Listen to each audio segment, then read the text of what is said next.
ఇంటి వంటకు స్వాగతం. నేను ఉమా. మా ఇంటి వంటలో ఈరోజు ఎంతో రుచికరమైన మైసూర్ చికెన్ కర్రీ ఎలా తయారు చేయాలో చూద్దాం. ఇప్పుడు ముందుగా మనం చికెన్ తీసుకుని శుభ్రపరచుకుని పక్కన పెట్టుకోవాలండి. దీనిలో కారం,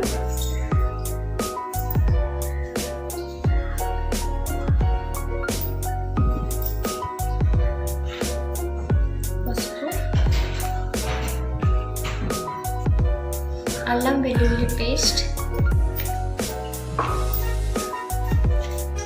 సాల్ట్ రుచికి తగినట్టు, హాఫ్ చెక్క నిమ్మకాయ పిండుకోవాలండి.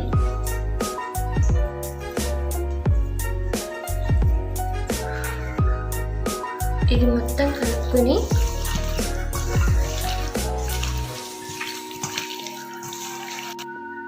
ఈ విధంగా మొత్తం కలిసేటట్టు చికెన్ ముక్కలకి అన్నిటికీ కలుపుకొని పక్కన పెట్టుకోవాలి.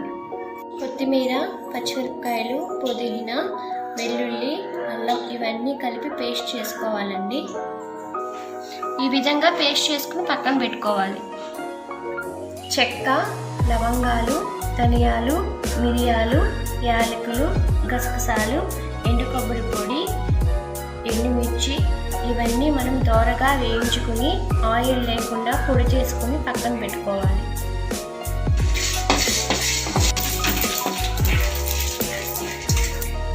ఇలా పొడి చేసుకుని పక్కన పెట్టుకోవాలి.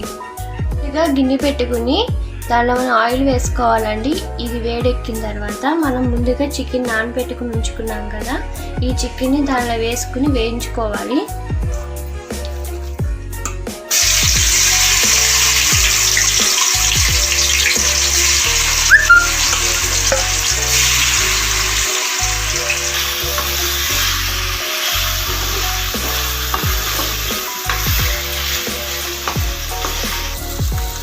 ఇలా చికెన్ అంతా వేగింది కదండి, ఈ చికెన్ని తీసుకుని మనం వేరే గిన్నెలోకి తీసుకున్నాం.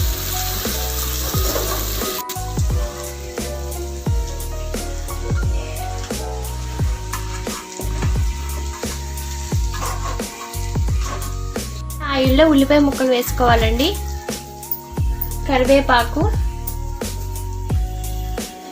వేసుకుని వేయించుకుందాం. ఉల్లిపాయ అంతా దోరగా వేగే వరకు వేయించుకోవాలండి. ఇప్పుడు ఉల్లిపాయ అంతా వేగిందండి.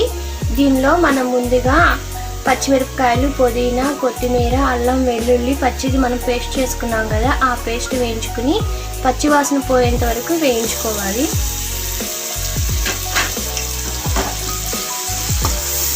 ఇలా ఇప్పుడు మనం ముందుగా వేయించి పెట్టుకున్నాం కదండి, చికెన్ని వేసేసుకోవాలండి.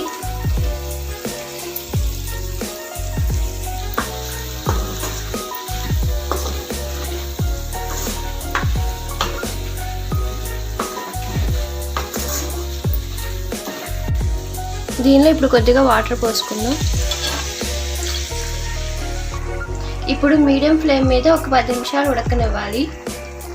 దీనిలో చెక్క, లవంగాలు, ధనియాలు ఇవన్నీ కలిపి మనం పౌడర్ చేసుకున్నాం కదండి, ఆ పౌడర్ కూడా దీంట్లో వేసుకోవాలి. ఇలా ఒకసారి మొత్తం కలుపుకోవాలండి.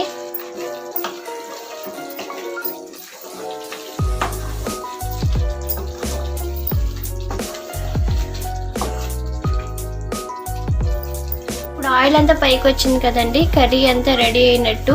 మనం కొత్తిమీర వేసుకుని సర్వింగ్ బౌల్లో కర్రీని తీసుకుందాం. నోరూరించే మైసూర్ చికెన్ కర్రీ రెడీ అయిందండి. మీకు కూడా నచ్చితే ఒకసారి ట్రై చేయండి. అలాగే మా ఛానల్ మీకు నచ్చినట్లయితే లైక్ చేయండి, షేర్ చేయండి, సబ్స్క్రైబ్ చేసి బెల్ ఐకాన్ని క్లిక్ చేయండి.